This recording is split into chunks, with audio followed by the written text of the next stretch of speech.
Mi esposa llevó a su amante al funeral de mi padre, y me lo presentó como un viejo amigo de la familia. No monté una escena. No hubo gritos ni reproches, solo una sonrisa tensa y un plan que empezó a formarse en mi cabeza ese mismo día. Me llamo Javier Martín, tengo 40 años, y llevo más de una década construyendo mi reputación en el sector inmobiliario de Madrid. Mi padre y yo gestionábamos una firma de inversiones especializada en grandes desarrollos, desde urbanizaciones en la Costa del Sol hasta proyectos en la Comunidad Valenciana.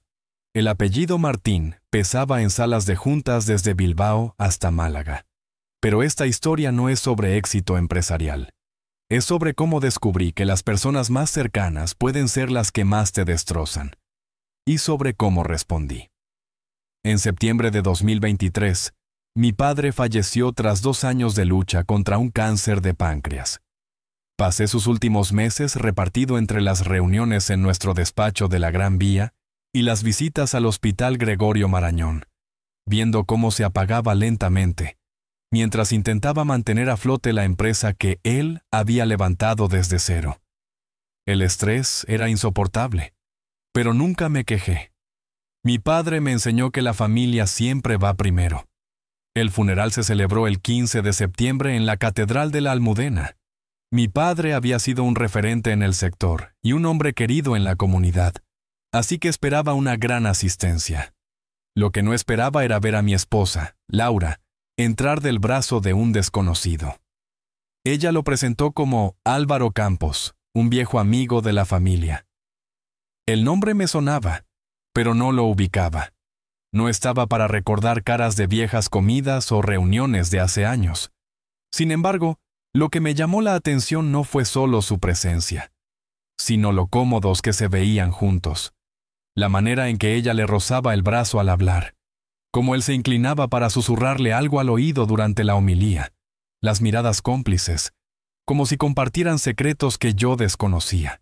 Intenté centrarme en los discursos sobre la vida de mi padre, pero mi atención volvía una y otra vez a ellos. Laura, 38 años, mi compañera desde hacía casi una década, se comportaba como una adolescente enamorada. En el funeral del hombre que me enseñó todo lo que sé. Álvaro tendría mi edad o quizá un año menos.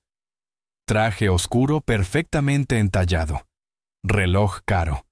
Esa sonrisa calculada que nunca llega a los ojos. Cuando la gente se acercaba a dar el pésame, él permanecía medio paso detrás de Laura, con su mano posándose de vez en cuando en la parte baja de su espalda. Siento mucho tu pérdida, Javier. Tu padre era un hombre admirable.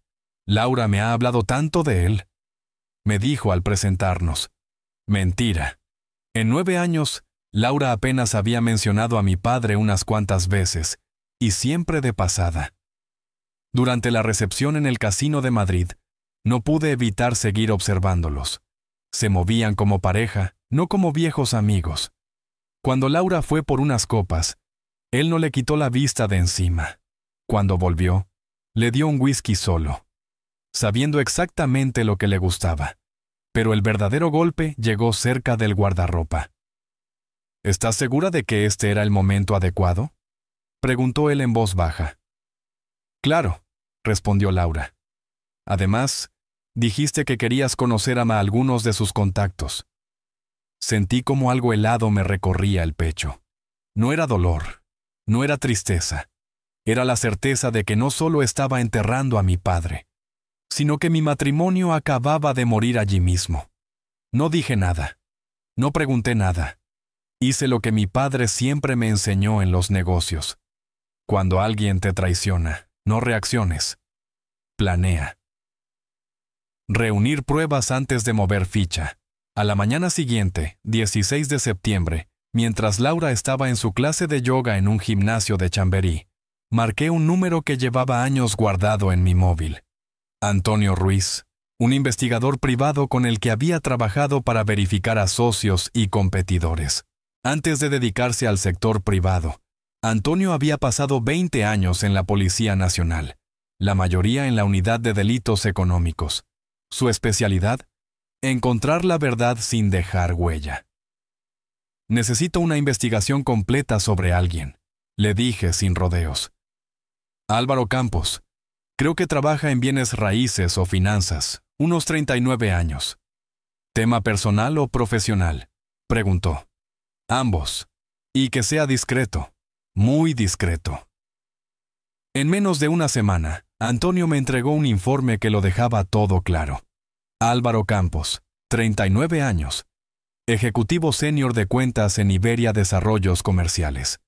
Una empresa especializada en grandes complejos logísticos e industriales. Justo el tipo de propiedades en las que la compañía de mi padre llevaba décadas invirtiendo. Y ahí todo encajó. Iberia Desarrollos había sido uno de nuestros contratistas habituales durante los últimos 3 años. Habían gestionado varios de nuestros proyectos más rentables, incluido un enorme centro de distribución en Coslada, finalizado en julio, apenas 2 meses antes de la muerte de mi padre. Álvaro había sido nuestro contacto principal en 2 de esos contratos. Por eso su cara me resultaba familiar en el funeral. No era un viejo amigo de la familia. Era un socio de negocios que había estado en nuestras reuniones mientras yo pasaba las noches en el hospital, viendo a mi padre apagarse. En las semanas siguientes, Antonio trazó un mapa preciso de su aventura. Extractos de nuestra cuenta conjunta mostraban cenas carísimas en restaurantes de moda de Madrid, como Salacaín y Sadel, siempre en las noches en las que Laura aseguraba estar con amigas. Reservas en el Hotel Wellington y el Santo Mauro durante julio y agosto, supuestamente para escapadas de spa, mientras yo dormía en una silla de hospital. Los registros telefónicos no dejaban lugar a dudas. Decenas de llamadas y mensajes entre Laura y Álvaro desde junio. En redes sociales, las fotos de él coincidían con los lugares a los que ella decía ir con su club de lectura o de compras. Llevaban meses planeando todo. Mientras yo sostenía la mano de mi padre en sus últimos días, ellos construían su aventura usando mi tiempo, mi dinero y mi confianza. Pero lo más valioso no fueron las pruebas personales, sino las profesionales. Como ejecutivo senior, Álvaro dependía por completo de mantener la relación con clientes como nosotros. Y desde septiembre, yo controlaba esa relación.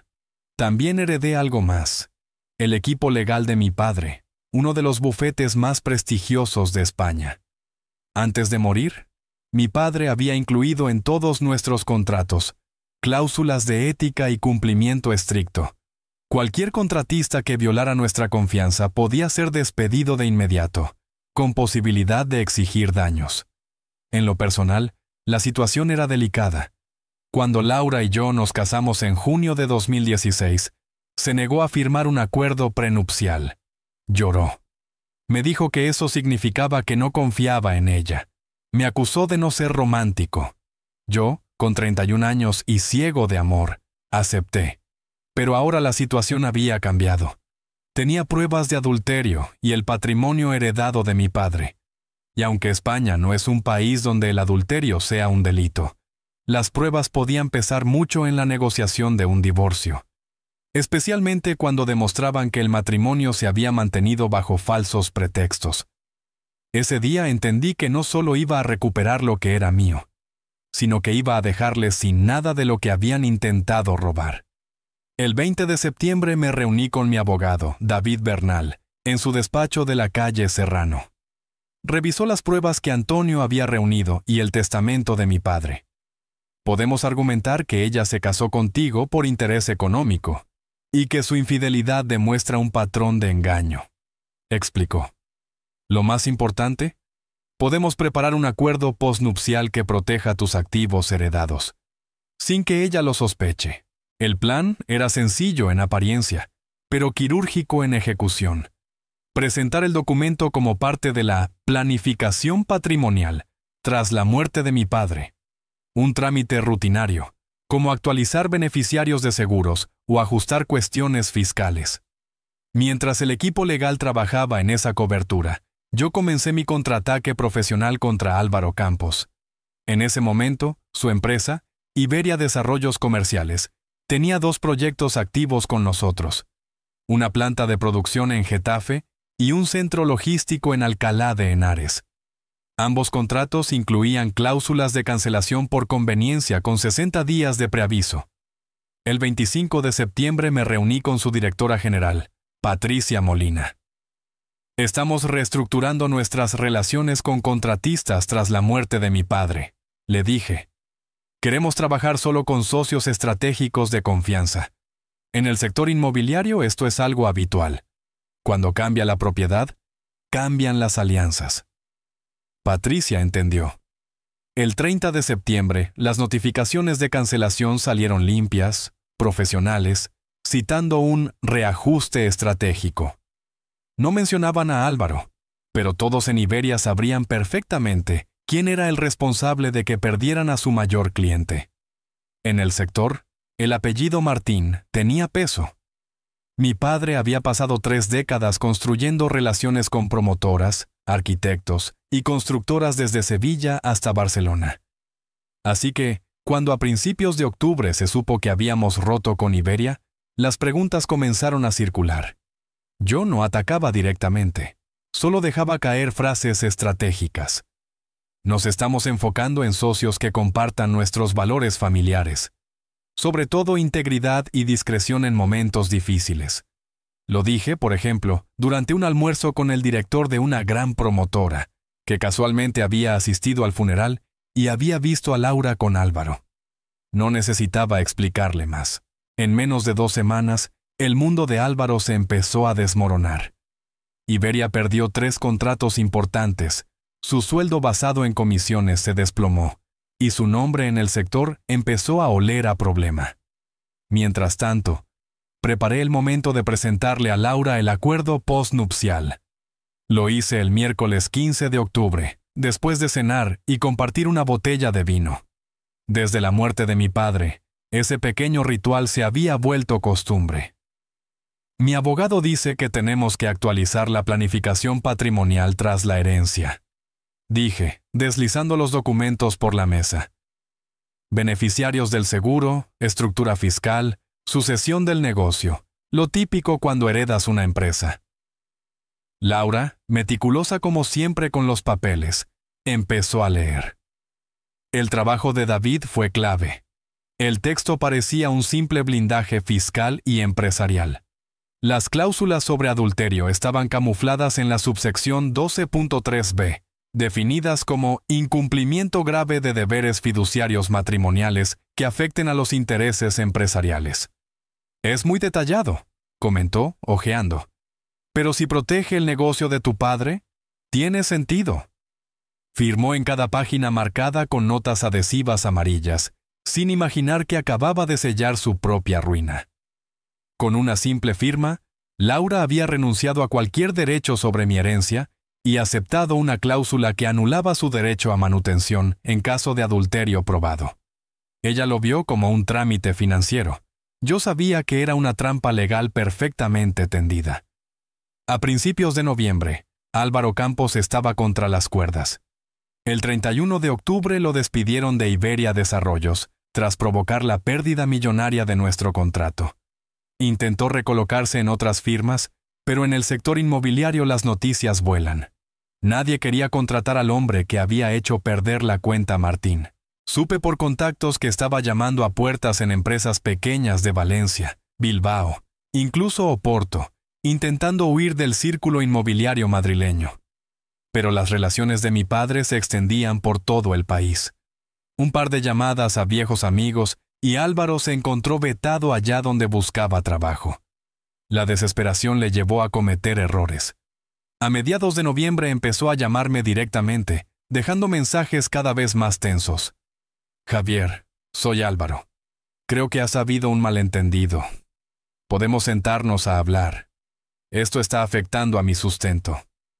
Mira, si no dejas de interferir, tendré que hablar con mi abogado. Nunca devolví las llamadas. No me hacía falta. El mercado se encargaba de hacerle pagar. Mientras tanto, Laura empezaba a notar los cambios. Se había acostumbrado a cenas en restaurantes de lujo y escapadas a la costa. Cuando todo eso se cortó en seco en noviembre, comenzaron sus preguntas. Últimamente veo a Álvaro muy estresado. comentó una noche de diciembre, buscando mi reacción. Problemas de trabajo. La economía está complicada, respondí, sin levantar la vista del periódico. Lo que no sabía era que llevaba meses documentando cada movimiento. Registros de llamadas entre ellos, extractos bancarios con cada gasto sospechoso, ubicaciones, pagos de hoteles. Su aventura estaba trazada con precisión, lista para ser presentada ante un juez. El 18 de diciembre llegó el momento que no esperaba tan pronto. Álvaro, desesperado, apareció en nuestra casa de La Moraleja un sábado por la tarde. Laura no estaba, según ella, en la fiesta navideña de su hermana. Fui yo quien abrió la puerta. ¿Puedo ayudarte?, pregunté. Tenemos que hablar, dijo él, desaliñado, sin afeitar, con la camisa arrugada. El reloj caro había desaparecido de su muñeca. Estás arruinando mi vida por nada. Lo siento, ¿nos conocemos?, respondí con calma. Deja la farsa, Javier. Sé que estás detrás de todo. Las cancelaciones, el veto. No puedes castigarme profesionalmente por asuntos personales. Ahí estaba, la confesión que había estado esperando, grabada por la cámara del timbre. Me acerqué un paso. Viniste al funeral de mi padre con mi esposa. Usaste el dolor de mi familia para hacer contactos y fortalecer tu relación con una mujer casada. Aprovechaste el momento más difícil de mi vida para traicionar la confianza de alguien que siempre te trató con honestidad. Su rostro se volvió ceniza. Yo no he destruido tu carrera, Álvaro. Solo he decidido con quién quiero hacer negocios y he compartido mi experiencia con otros que valoran la integridad. Lo que estás viviendo, te lo has buscado tú. Cerré la puerta. Minutos después, llamé a David Bernal. Era el momento de activar el postnupcial y solicitar el divorcio. El 8 de enero de 2024, el burofax con la demanda de divorcio llegó a manos de Laura, mientras impartía una clase en su estudio de yoga en Chamberí. No estuve allí para ver su cara, pero en menos de 3 horas su abogada ya estaba al teléfono con David. Mi clienta está dispuesta a llegar a un acuerdo amistoso sobre la división de bienes, dijo, intentando sonar conciliadora. No hay ningún acuerdo que negociar, respondió David. El postnupcial que firmó en octubre detalla todo con absoluta claridad. Y con la infidelidad probada, no tiene derecho a nada del patrimonio, salvo sus efectos personales. Pocos días después, Laura empezó a buscarme directamente. Primero llegaron los mensajes de voz llenos de arrepentimiento, a mediados de enero. Javier, he cometido un error horrible. ¿Podemos hablar, por favor? No quise que esto se nos fuera de las manos. A finales de mes, el tono cambió a reproche. No puedes tirar por la borda 9 años de matrimonio por una sola equivocación. Yo también formé parte de tu éxito. Me merezco más. Y en febrero, la desesperación. Te lo suplico, Javier. Cortaré con Álvaro. Podemos intentarlo de nuevo. No tengo dónde ir. Yo no respondía nada. Toda comunicación pasaba por David. Lo irónico es que para entonces Álvaro ya la había dejado. Fue justo después de Navidad, en cuanto descubrió que yo tenía pruebas sólidas de la relación, y que Laura había firmado, sin entenderlo, su renuncia a cualquier derecho sobre mi herencia. Un hombre sin empleo y con su reputación destruida, no tenía interés en mantener a una mujer sin bienes ni ingresos. En febrero, Álvaro había desaparecido del mapa madrileño. Por contactos supe que se había marchado a Alicante, a vender pisos residenciales, lejos del mercado de grandes desarrollos donde alguna vez intentó brillar. Su perfil profesional en Internet estaba limpiado. Ni rastro de Iberia Desarrollos, ni de los proyectos que había gestionado. En marzo, Laura trató de invalidar el postnupcial, alegando que lo había firmado presionada. Pero David lo había previsto. Contábamos con grabaciones de las cámaras de seguridad de casa, en las que se la veía firmando voluntariamente, tranquila, después de una cena normal, sin señales de coacción.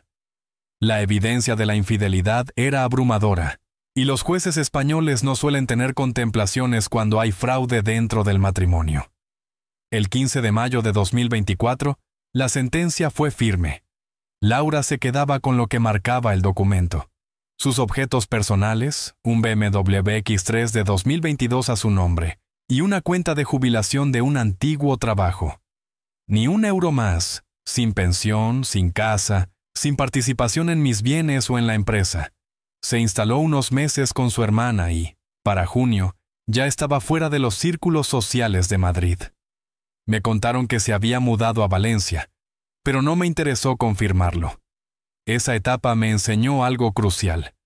Cuando llega una crisis, la gente revela quién es realmente.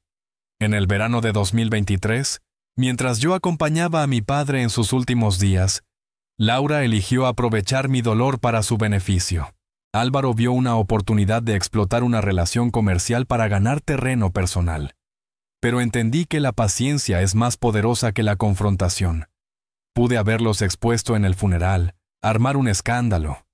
Pero preferí reunir pruebas, blindar mis intereses y dejar que sus propias decisiones les pasaran factura.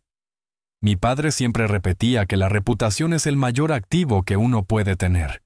Esa máxima también vale para la vida personal. Laura y Álvaro la destrozaron por sí mismos. Yo solo me aseguré de que las personas adecuadas conocieran la historia completa. Agosto de 2025. Hoy toda mi energía está puesta en fortalecer y ampliar la empresa que heredé de mi padre. He incorporado colaboradores de confianza, cerrado acuerdos con promotores de primer nivel en distintas regiones del país y mantenido intactos los principios éticos que él me inculcó. El negocio no solo sigue en pie, sino que atraviesa uno de sus mejores momentos. Este verano ya hemos puesto en marcha 3 proyectos de gran escala. En ocasiones me preguntan si, en el fondo, me pesa lo que pasó con Laura y Álvaro. La respuesta es clara, en absoluto. Yo no provoqué su relación a espaldas mías durante los últimos meses de vida de mi padre. No los empujé a mentir, a traicionarme ni a usar mi dolor como moneda para su beneficio. Lo único que hice fue retirarles el espacio y la confianza que solían aprovechar. Dejé de tener tratos con Álvaro y decidí poner fin a mi matrimonio con Laura. Sus problemas fueron consecuencia directa de sus propias elecciones. Yo solo me aseguré de que afrontaran esas consecuencias sin atajos. La auténtica venganza no está en montar un enfrentamiento público ni en urdir planes enrevesados. Está en seguir adelante, cuidar lo que es tuyo y permitir que los errores ajenos les pasen factura por sí solos.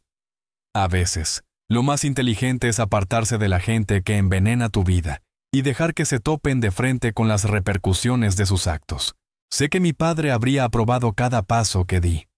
Conservé el prestigio de nuestra familia, protegí las relaciones comerciales que él forjó y avancé sin manchar mi integridad. Eso vale mucho más que cualquier matrimonio cimentado en la falsedad o que un socio de negocios dispuesto a traicionar por interés.